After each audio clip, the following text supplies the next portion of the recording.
Stellar Blade. Ooh, that's gonna be crazy on that PS5 Pro. What are we talking about? What are we talking? And I play now. That's the one game I did play on performance mode because the performance mode is actually gorgeous. It's 1440p 60. So performance mode on the Pro, I should be getting 120, 1080p 120. Give me 4K 60 with all the effects on fidelity mode, and give me 1080p 120 on performance mode on PS5 Pro, and I will sing the praises of the PS5 Pro. $699, and that's the performance I can get in my living room with HDMI 2.1. They got FreeSync built into some of these TVs. They got G-Sync built into some of these other TVs, these high-end TVs that console gamers are playing on. Y'all watch people like Spawn Point. You watch Digital Foundry. Stop acting fake surprised that this item, which is not required, by the way, to enjoy Spider-Man 2 in a ray trace performance mode. You can do that on the base PS5. But if you telling me we got something for y'all pixel peepers, for y'all that care about HDR, for y'all that care about OLED and mini LED that have those panels, that have VRR built into your TV sets, we got some for y'all. We got some. We got our own AI upscaling over here. And mind you, I will say I buy into the PlayStation jargon a little bit off the strength of Tempest Audio. I didn't know how that was going to come when they said, nah, we are not partnering with Dolby Atmos out the gate. We actually are developing our own 3D audio tech. It's mainly going to benefit our exclusives, but we're going to be able to virtualize those 3D audio signals that developers are putting in these third-party games, like a Borderlands 3, Cyberpunk, all of that kind of stuff that were made with Dolby Atmos in mind. We're still going to be able to take care of that, but our Returnal, our Demon Souls, Spider-Man 2, Miles Morales, Ratchet and Clank, Final Fantasy 16 are going to benefit greatly from the 3D audio. That, by the way, we can virtualize through your TV speakers because we know you're playing this on those new OLEDs, on those new mini LEDs, which have built-in 3D audio in their TV speakers. They have been very home entertainment friendly this generation. They took a cue from the Xbox One's main way of marketing. The Xbox One generation is super slept on because they made sure that you could do everything you needed to do at the best you could possibly do it on their console. You didn't need an Apple AirPlay thing. What you call them things? What you call Apple TVs? You didn't need an Apple TV. You didn't need a Chromecast. You didn't need any of that. All you needed was an Xbox One, and they did it well. The Xbox One S 4K Blu-ray player. One X 4K Blu-ray player. That was crazy for the time. That was crazy. This is their response. And they are doing this with the data. Home entertainment media is a $20 billion, it's really a $40 billion industry, but they map it out. They clock it every 6 months. $20 billion was spent in the first 6 months of 2023. I'm closing y'all with this. $20 billion was spent. 17.5 billion of that was digital sales. This is across music, movies, and games. So home entertainment media.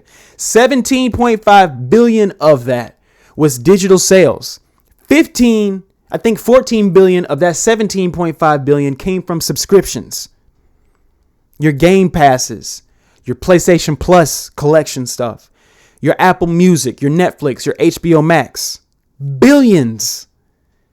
For digital, the ability to consume content digitally. And I have to use the word consume because that's how some of y'all be doing. Y'all don't even play these games for real. This is good for y'all creators. They be pumping out content faster than you can play the game. That's who this is for.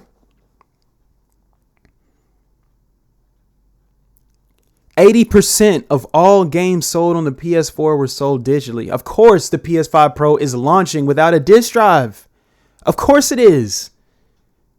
How can you act so surprised when most of the games that you bought digitally? Because of the sales. PC gaming is not that much more inexpensive than console gaming. I actually would love to argue that they're about the same when it comes to buying software. Because there's always crazy sales on the PlayStation and Xbox stores. It's always a crazy sale. I don't know what the eShop be looking like. I know they don't play about Mario and all that shit over there. But Microsoft and Sony will sell their mascots at sale prices. Good sale prices, undercutting the used disc price sometimes. It works. And y'all have responded. Y'all have paid for those games on the storefront. So you know what we're doing? Listen, we want that Pro to be powerful. If y'all don't want to pay $749 at the gate, we got to take out that disk drive. Base got to be diskless. And $79 if you want to put it on.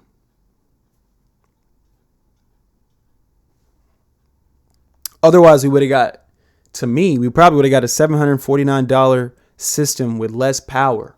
And y'all would have been even more pissed off. It's the number. It's really just a number. That's $699. That's a sweet number. That's about $56 for tax down here in Georgia. We got 8% tax.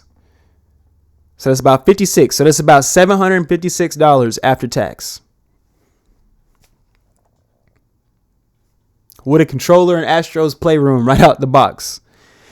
If Black Ops 6 benefits from it, if Black Myth Wukong, if everything Black benefits from it, Assassin's Creed Shadows benefits from it, Stellar Blade, Final Fantasy VII Rebirth, gorgeous game that I won't play in performance mode.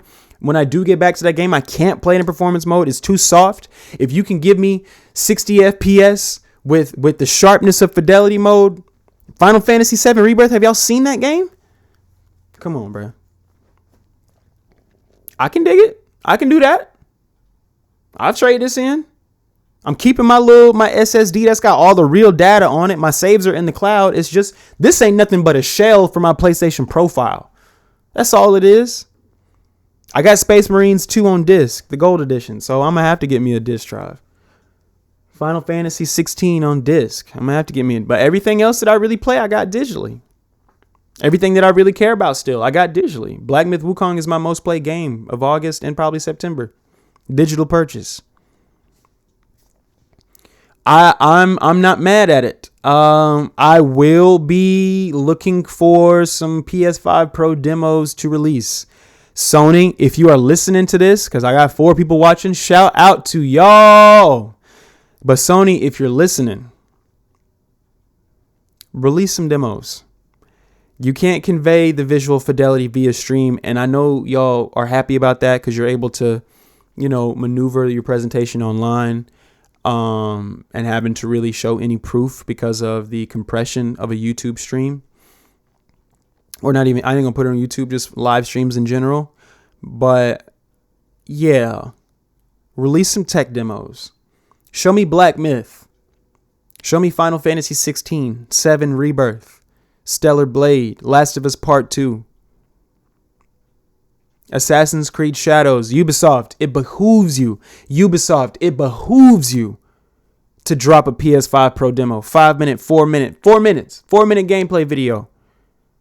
Give me a sizzle reel. Give me an 8 to 10 minute sizzle reel of all the games PlayStation that you got. Or Assassin's Creed Shadows coming into November. You drop a 4 minute gameplay video coming into November, maybe mid-October, early to mid-October.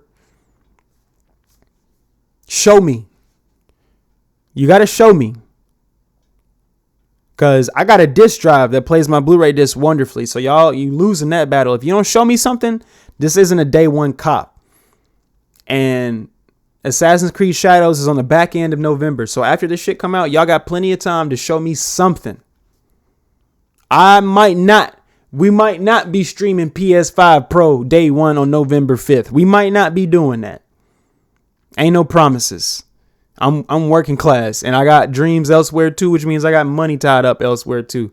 Ain't no promises that that's what we doing. However, if they show me something, I've been listening to Boss Man D-Lo, so I'll make it happen.